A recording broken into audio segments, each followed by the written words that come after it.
വൈകിട്ട് 3 മണി മുതൽ തിരുവനന്തപുരം നഗരം നിശ്ചലമായിരുന്നു. ശക്തമായ ത്രികോണ മത്സരത്തിന്റെ വീറും വാശിയും നിറഞ്ഞു നിന്ന കൊട്ടിക്കലാശം.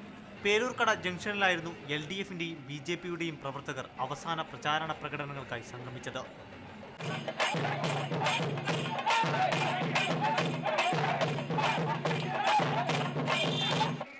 അതേസമയം UDF AK ആന്റണിയുടെ നേതൃത്വത്തിൽ തീരദേശ മേഖലയിൽ നടത്തിയ റോഡ് ഷോയോടെയായിരുന്നു പ്രചാരണം അവസാനിപ്പിച്ചത്.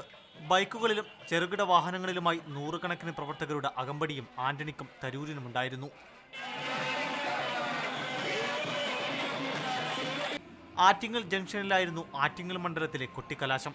UDF LDF വെൽഫെയർ പാർട്ടി സ്ഥാനാർത്ഥികളും കലാശക്കൊട്ടിന് ആവേശം പകരാനെത്തി.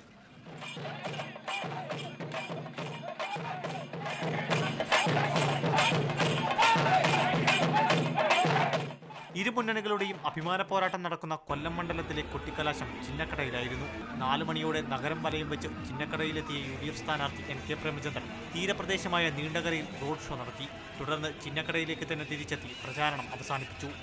LDF BJP പ്രവർത്തകർ ചിന്നക്കടയിൽ കേന്ദ്രീകരിച്ചാണ് കൊട്ടിക്കലാശം നടത്തിയത്. സ്ഥാനാർത്ഥികളായ MA ബേബിയും PM വേലായുധനും പ്രവർത്തകർക്ക് ആവേശം പകരാനെത്തി.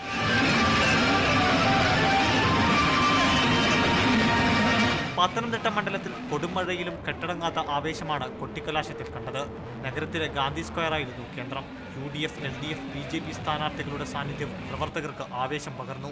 മാവേലിക്കര മണ്ഡലത്തിൽപ്പെട്ട കൊല്ലം ജില്ലയിൽ നിന്നുള്ള കൊട്ടാരക്കര, കരുനാഗപ്പള്ളി എന്നീ പ്രദേശങ്ങളിൽ മാത്രമാണ് തെക്കൻ കേരളത്തിൽ നേരിയ സംഘർഷങ്ങൾ റിപ്പോർട്ട് ചെയ്യപ്പെട്ടത്.